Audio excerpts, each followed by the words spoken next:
Movie की starting में हमें फ्रांस के एक शहर को दिखाया जाता है जहां पर हम बहुत सारी भीड़ को देखते हैं। लेकिन तभी इस भीड़ के बीच एक लड़की आ जाती है जिसने कोई भी कपड़ा नहीं पहना होता है और वो लड़की बिना कपड़ों की आकर इस भीड़ के सामने अपनी अदाएं दिखाने लगती है।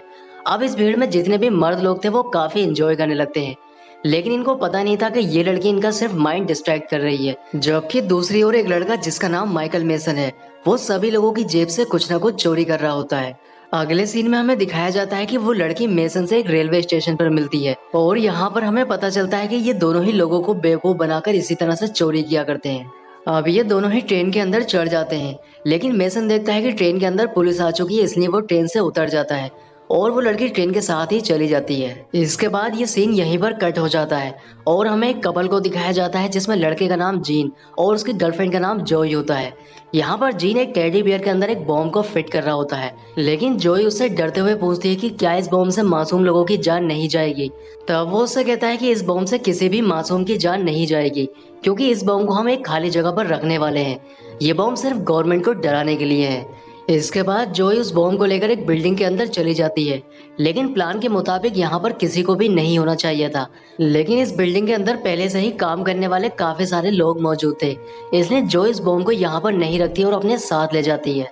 दूसरी ओर हमें माइकल मेसन को दिखाया जाता है जो कि एक रेस्टोरेंट में बैठकर लोगों को आता जाता देख रहा होता है। दरअसल वो एक चोर है और यहाँ पर वो किसी ऐसे आदमी की तलाश कर रहा है जिससे वो मोटी रकम को चोरी कर सके।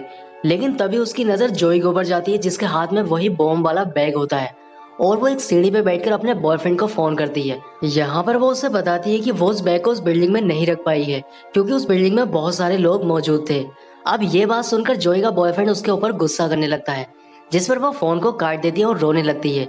लेकिन ये सब मेसन देख रहा होता है और वो उसके पास आकर उसके बैग को चुरा कर ले जाता है। अब माइकल मेसन जब उस बैग को चेक करता है तब उसमें एक टेडी बियर और एक फोन निकलता है। अब माइकल उस फोन को तो अपने पास रख लेता है, लेकिन उस बैग को वहीं पर फेंक कर यहाँ से जाने लगता है। लेकिन तभी एक धमाका होता है जिससे माइकल भी इंजर्ड हो जाता है। इसके बाद हमें जीन के दोस्त और बॉम्ब के मास्टरमाइंड रफी को दिखाया जाता है, जिससे पता चलता है कि बॉम्ब अपने मेन टारगेट पर ब्लास्ट ना होकर कहीं और ब्लास्ट हुआ है। लेकिन रफी कहता है कि बॉम्ब चाहे कहीं भी ब्लास्ट हुआ हो, हमें तो शहर के लोगों में सिर्फ खौफ बैठाना है। इसके बाद वो गवर्नमेंट के लिए एक मैसेज देता है जिसमें वो कहता है कि अगर उनकी शर्तों को नहीं माना गया तो वो 36 घंटों के अंदर पूरे पेरिस शहर को घुटनों पे ले आएगा। इसके बाद हमें फ्रांसिस इंटेलिजेंस एजेंसी के हेड को दिखाया जाता है जिसका नाम विक्टर होता है। विक्टर पब्लिक के सामने आकर एक अनाउंसमेंट करता है। यहाँ पर वो शहर की जनता को बताता है कि पूरी सिचुएशन हमारे कंट्रोल में है और किसी को भी अब डरने की कोई जरूरत नहीं है। और इसके साथ ही बास्टिल परेड हर साल जिस समय पर होती है, इस साल भी उसी समय पर होगी। लेकिन तभी विक्टर का एक आदमी मेसन की तस्वीर लेकर आता है और वो विक्टर को बताता है कि जो बॉम्ब ब्लास्ट हुआ है वो लास्ट टाइम इसी आदमी के पास दिखाई दिया था। इसलिए विक्टर उसकी तस्वीर को सीआईए को भेजने के लिए कहता है। इसके बाद हमें एक सीआईए के एजेंट शॉन को दिखाया जाता है जो कि अपने डिपार्टमेंट के लिए कुछ अलग ही काम करता है, जिसकी वजह से उसे हमेशा अपने सीनियर की डांट खानी पड़ती है। आगे सीन में हमें सीआईए के सभी एजेंट को दिखाया जाता है जो कि मेसन की उस तस्वीर को देख रहे होते हैं जिसे विक्टर ने उनके पास भेजा था। लेकिन यहाँ पर शॉन भी मौजूद होता है और वो सभी एजेंट को बताता है कि इस आदमी की वजह से 4 लोगों की जान जा चुकी है, इसलिए इस आदमी को पकड़ने का मुझे मौका मिलना चाहिए। अब सीआईए की हेड शॉन को ये अथॉरिटी दे देती है जिससे वो मेसन को पकड़कर यहाँ पर ला सके। इसके बाद शॉन मेसन को पकड़ने के लिए उसकी बस्ती में चला जाता है, लेकिन मेसन को इस बात की खबर लग जाती है कि शॉन उसे पकड़ने के लिए आ रहा है, इसलिए वो अपने घर की खिड़की से निकलकर अपनी छत से होता हुआ यहाँ से भागने की कोशिश करता है और वो एक आदमी की गाड़ी उठाकर यहाँ से भागने लगता है। लेकिन तभी शॉन वहाँ पर पहुँच जाता है और मेसन को अरेस्ट कर लेता है। इसके बाद वो उसे इन्वेस्टिगेशन रूम में लेकर आता है और उससे इन्वेस्टिगेशन करने लगता है। लेकिन यहाँ पर मेसन उसको बताता है कि वो कोई बॉम्बर नहीं है बल्कि वो एक चोर है, उसने वो बैग एक लड़की के पास से चुराया था। लेकिन शॉन उससे इस बात का सबूत मांगता है कि क्या वास्तव में ही वो एक चोर है, इसलिए वो मेसन से अपनी जेब में रखा पर्स चुराने के लिए कहता है। अब मेसन ऐसा ही करता है, वो उससे टकराकर उसकी जेब से कुछ चुरा लेता है। लेकिन यहाँ पर मेसन उसकी जेब से पर्स ना चुराकर उसके पर्स का कंटेंट ही चुरा लेता है, इसलिए शॉन को उस पर यकीन हो जाता है। दूसरी ओर हमें जॉय को दिखाया जाता है जो कि इस बात से बहुत दुखी होती है कि उसकी वजह से बहुत सारे लोगों की जान जा चुकी है। यहाँ पर उसका बॉयफ्रेंड उसे इस बात के लिए समझा ही रहा होता है कि तभी वो देखता है कि यहाँ पर रफी और उसका साथी क्रिस्टोफ पहुंच चुके हैं। ये देखकर वो समझ जाता है कि वो जॉय को मारने के लिए आए हैं, इसलिए जीन उसे यहाँ से भागने के लिए कहता है। पर क्रिस्टोफ जॉय की फोन की लोकेशन को ट्रैक करते हुए उस जगह पर पहुंच जाता है जहाँ पर शॉन मेसन का इन्वेस्टिगेशन कर रहा था। दरअसल जोई का फोन मेसन के पास था, क्योंकि उसने बॉम्ब का बैग चुराते समय जोई का फोन भी चुरा लिया था। अब क्रिस्टोफ और रफी डाकिया की ड्रेस पहनकर यहाँ पर पहुंच जाते हैं और अंदर जाने के बाद वो मेसन को पहचान कर उस पर हमला कर देते हैं। लेकिन शॉन इन दोनों से ही मुकाबला करता है, जिससे इन दोनों को ही यहाँ से भागना पड़ता है। दूसरी ओर मेसन भी अपनी हथकड़ी को खोल लेता है और यहाँ से भाग जाता है। इसके बाद शॉन अपने सीनियर टॉम को अपने ऊपर हुए हमले के बारे में बताने लगता है। यहाँ पर वो अपने सीनियर से कहता है कि उनके ऊपर जिन लोगों ने हमला किया है वो किसी स्पेशल टास्क फोर्स के मेंबर थे, लेकिन उसका सीनियर उसके ऊपर गुस्सा करने लगता है। वो उससे कहता है कि तुम्हें मेसन को पकड़कर यहाँ पर लाना चाहिए था, ना कि उससे खुद से ही इन्वेस्टिगेशन करनी चाहिए थी। इसके बाद हमें रफी को दिखाया जाता है, जो कि अपने सभी आदमियों के साथ एक बैंक को लूटने की तैयारी कर रहा होता है। आगे सीन में हमें दिखाया जाता है कि विक्टर का एक आदमी विक्टर को बताता है कि एक अनजान कॉल से हमें ये पता चल सकता है कि वो बॉम्ब किसने बनाया है। अब ये बात सुनकर विक्टर रैपिड यूनिट के कमांडर को बुला लेता है और ये कमांडर कोई और नहीं बल्कि रफी होता है। यहाँ पर हमें ये बात समझ आ जाती है कि इस शहर में जितने भी बॉम्ब ब्लास्ट हो रहे हैं उनके पीछे रैपिड यूनिट फोर्स है, और ये लोग इसलिए बॉम्ब ब्लास्ट कर रहे हैं जिससे लोगों का ध्यान उस ओर चला जाए, जिससे ये बैंक को आसानी से लूट सके। इसके बाद रैपिड यूनिट फोर्स एक बिल्डिंग के ऊपर अटैक कर देती है और सभी लोगों को यही बताया जाता है कि इस बिल्डिंग के अंदर बॉम्बर छुपे हुए हैं, जबकि ऐसा कुछ भी नहीं होता है। यहाँ पर ये कुछ बेगुनाह लोगों को पकड़कर बॉम्बर साबित कर देते हैं, जिससे सभी लोगों को ऐसा लगा कि रैपिड यूनिट फोर्स बहुत अच्छा काम कर रही है।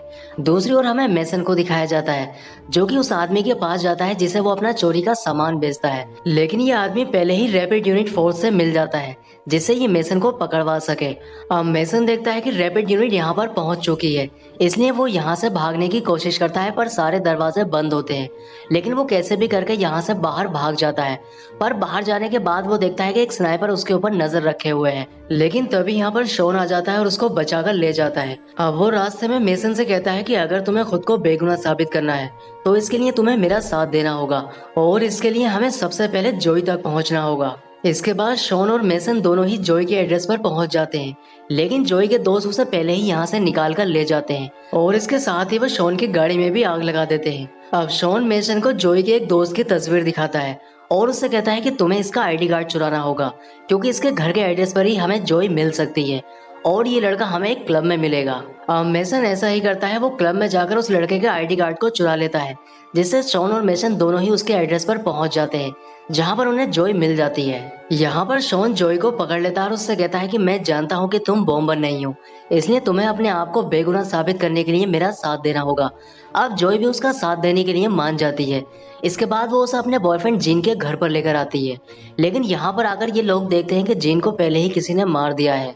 यहाँ पर शॉन देखता है कि जीन के हाथ पर एक टैटू बना हुआ है। इसके साथ ही शॉन के हाथ जीन का आईडी कार्ड लग जाता है, जिसे देखकर उसे पता चल जाता है कि जीन रैपिड फोर्स का एक सदस्य था। अब ये देखकर शॉन समझ जाता है कि इस शहर में जितने भी बॉम्ब ब्लास्ट हो रहे हैं उनके पीछे रैपिड फोर्स का ही हाथ है। इसलिए वो ये बात कॉल करके कैरन को बता देता है और वो उससे कहता है कि मेसन और जोई मेरे साथ हैं। इसके बाद कैरन विक्टर से मिलती है और उसे रैपिड यूनिट की सारी सच्चाई बता देती है, लेकिन ये बात सुनने के बाद वो कैरन को ही गोली मार देता है, क्योंकि विक्टर भी रफी के साथ मिला हुआ था और कैरन को सारी सच्चाई पता होने की वजह से उसका प्लान फेल हो सकता था। इसके बाद वो रफी को कॉल करता है और उसे बताता है कि शॉन के साथ मेसन और जोई दोनों हैं, इसलिए वो उन तीनों को पकड़कर खत्म कर दे। आगे सीन में हमें दिखाया जाता है कि पेरिस की बैंक के बाहर बहुत सारे भीड़ इकट्ठा होकर प्रदर्शन करने लगती है, लेकिन तभी लोगों के सामने विक्टर आता है और उनको बताता है कि हमने बैंक की प्रोटेक्शन के लिए रैपिड यूनिट को लगा दिया है, जिससे आपकी बैंक पूरी तरह से सुरक्षित है। दूसरी ओर हमें शॉन को दिखाया जाता है, जिसके साथ मेसन और जोई को कुछ पुलिस वाले एक वैन में अपने साथ लेकर आ रहे होते हैं, लेकिन तभी शॉन देखता है कि उनके हाथ पर वैसा ही टैटू बना है जैसा जीन के हाथ पर बना हुआ था।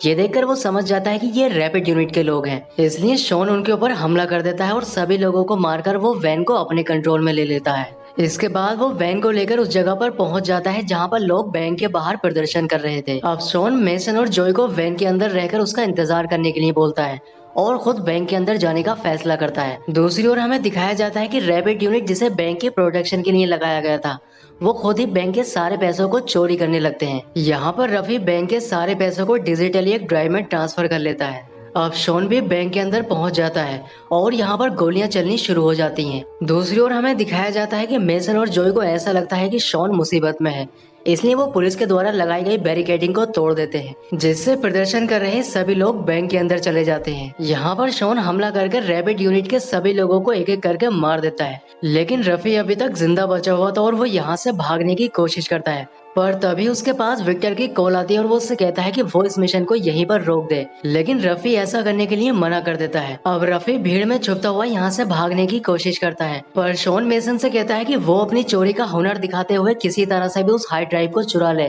जिसमें रफी ने सारी करेंसी को ट्रांसफर किया है। अब मेसन ऐसा ही करता है, वो उसकी जेब से उस हार्ड ड्राइव को चुरा लेता है, लेकिन रफी को इस बात का एहसास हो जाता है, इसलिए वो जोई को गन पॉइंट पर लेकर अपनी हार्ड ड्राइव मांगने लगता है। दूसरी ओर हमें विक्टर को दिखाया जाता है, जो कि रफी को मारने का ऑर्डर देता है, क्योंकि उसकी वजह से विक्टर भी फंस सकता था। अब उसके कहने पर पुलिस रफी को मार देती है। इसके बाद विक्टर उस आदमी के पास जाता है जिसके पास मेसन अपना चोरी का सामान बेचता है। यहाँ पर विक्टर उस आदमी से कहता है कि वो मेसन को इस बात के लिए मनाए कि वो उस हार्ड ड्राइव के बदले उसको $1,00,000 और एक पासपोर्ट देगा, जिससे वो इस देश को छोड़कर यहाँ से जा सकता है। अब विक्टर के कहने पर वो आदमी ऐसा ही करता है, जिससे मेसन उस हार्ड ड्राइव को लेकर विक्टर के पास आ जाता है और विक्टर उसके बदले में उसे $1,00,000 और उसका पासपोर्ट दे देता है। लेकिन हार्ड ड्राइव लेने के बाद विक्टर मेसन के साथ गद्दारी करता है। वो उसे गन से शूट करने ही वाला था कि तभी यहाँ पर शॉन आ जाता है और उसके साथ कई सारे पुलिस वाले होते हैं। दरअसल ये प्लान शॉन और मेसन का ही था, जिससे वो विक्टर की असलियत सबके सामने ला सके। इसके बाद विक्टर को अरेस्ट कर लिया जाता है। अब माइकल मेसन शॉन से कहता है कि क्या वो CIA को ज्वाइन कर सकता है। ये बात सुनकर शॉन हंसने लगता है और इसी सीन के साथ मूवी का एंड हो जाता है।